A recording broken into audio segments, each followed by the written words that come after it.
সরস্বতী পূজার নিয়ম ও সকল মন্ত্র। নমস্কার প্রিয় দর্শক ও শ্রোতাবৃন্দ, আজ আমরা আলোচনা করব বিদ্যার দেবী মা সরস্বতী পূজার সঠিক নিয়ম ও শক্তিশালী মন্ত্র সম্পর্কে। মা সরস্বতী হলেন জ্ঞান, বুদ্ধি, বিদ্যা, সৃজনশীলতা, সঙ্গীত ও বাকশক্তির দেবী। বিশেষ করে ছাত্রছাত্রী, শিক্ষক, শিল্পী, লেখক এবং জ্ঞান সাধকদের কাছে এই পূজা অত্যন্ত গুরুত্বপূর্ণ। বিশ্বাস করা হয় যথাযথ নিয়মে ও ভক্তি ভরে মা সরস্বতীর পূজা করলে জীবনে জ্ঞানের আলো, সাফল্য ও মানসিক শান্তি আসে। আজকের এই ভিডিওতে জানব সরস্বতী পূজার প্রস্তুতি, পূজার নিয়ম, ধাপে ধাপে গুরুত্বপূর্ণ মন্ত্র এবং পূজার আধ্যাত্মিক উপকারিতা। ভিডিওটি শেষ পর্যন্ত অবশ্যই শুনবেন। মা সরস্বতীর পরিচয়। মা সরস্বতী সাধারণত সাদা বস্ত্র পরিহিতা, হাতে বীণা, পুস্তক ও জপমালা ধারণ করেন। তিনি বসে থাকেন শুভ্র পদ্ম বা রাজহাঁসের ওপর। সাদা রং প্রতীক পবিত্রতা, নির্মলতা, সত্য ও জ্ঞান। রাজহাঁস প্রতীক ভালো ও মন্দের পার্থক্য করার ক্ষমতা।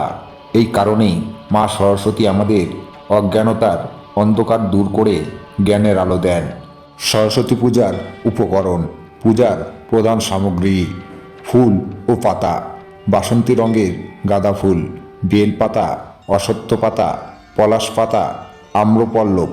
রং ও আবির: সিন্দুর, কুমকুম, অভ্র, আবির। ধূপ ও দীপ: ধূপকাঠি, চন্দন, ঘি, সর্ষের তেল, দীপ। নৈবেদ্য ও ভোগ: আতপ চাল, গুড়, দুধ, দই, তিল, আখ, ডাব, নারকেল, কলা, পাকা কামরাঙ্গা, কুল, শুকনো মিষ্টি, বোঁদে, মতিচুরের লাড্ডু। অন্যান্য: তিল, হর্তকি, চন্দন, শাক, ঘণ্টা, ঘট, পঞ্চরত্ন, পঞ্চশস্য, পুরোহিতের দক্ষিণা, শাড়ি সরস্বতী ও লক্ষ্মীর জন্য। বিদ্যা আরম্ভের উপকরণ: শিক্ষার্থীদের জন্য দোয়াত, কলম, রামখড়ি, স্লেট, বই, খাতা, পেন্সিল, শুরুর, পুস্তিকা, বর্ণমালা।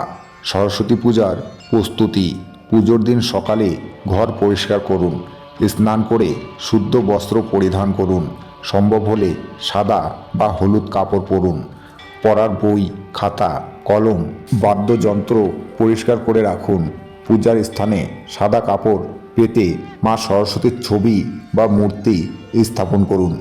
বিশ্বাস করা হয় পরিষ্কার মন ও পরিচ্ছন্ন পরিবেশ করা পূজায় মা সরস্বতী দ্রুত প্রসন্ন হন। সরস্বতী পূজার নিয়ম এখন জেনে নিন ধাপে ধাপে। পুজোর নিয়ম। নাম্বার 1, সংকল্প। প্রথমে চোখ বন্ধ করে মনে মনে বলুন, হে মা সরস্বতী, আমার অজ্ঞানতা দূর করে জ্ঞান দান করুন। নাম্বার 2, ধূপ দ্বীপ প্রজ্বালন। ধূপ ও প্রদীপ জ্বালিয়ে পূজার সূচনা করুন। নাম্বার 3, ফুল ও অক্ষত অর্পণ। সাদা বা হলুদ ফুল মায়ের চরণে অর্পণ করুন। নাম্বার 4, নৈবেদ্য। মাকে দিন খিচুড়ি, ফল, মিষ্টি, পায়েস। বিশেষ করে সাদা রঙের খাবার অত্যন্ত প্রিয়। নাম্বার 5, পুস্তক পূজা। পড়ার বই, খাতা, কলম মায়ের সামনে রেখে প্রণাম করুন। এই দিনে পড়াশোনা না করে বই পূজা করাই শ্রেয়। সরস্বতী পূজার গুরুত্বপূর্ণ মন্ত্র। প্রণাম মন্ত্র পুষ্পাঞ্জলির আগে বা পরে পাঠ করা যায়। মন্ত্র: সরস্বতী মহাভাগে বিদ্যে কমল লোচনে বিশ্বরূপে বিশালাক্ষী বিদ্যাং দেহি নমস্তুতে। প্রধান সরস্বতী পুষ্পাঞ্জলি মন্ত্র। নাম্বার 1, ওং জয় জয় দেবী চরাচর সারে কুজ্জুক শোভিত মুক্তাহারে বীণা রঞ্জিত পুস্তক হস্তে ভগবতী ভারতী দেবী নমস্তুতে। দ্বিতীয় পুষ্পাঞ্জলি মন্ত্র। নম ভদ্রকাল্যৈ নম নিত্যং সরস্বত্যৈ নম নমঃ। বেদ বেদান্ত দেবাঙ্গ বিদ্যা স্থানেভ্য এব চ। তৃতীয় পুষ্পাঞ্জলি মন্ত্র। এষ সচন্দন পুষ্পবিল্ল পত্রাঞ্জলি সরস্বত্যৈ নমঃ। সরস্বতীর বীজ মন্ত্র। এই মন্ত্রটি মা সরস্বতীর আশীর্বাদ, জ্ঞান, বুদ্ধি ও বিদ্যা প্রাপ্তির জন্য। সরস্বতীর বীজ মন্ত্রটি হল ওম এইম সরস্বত্যই নমঃ।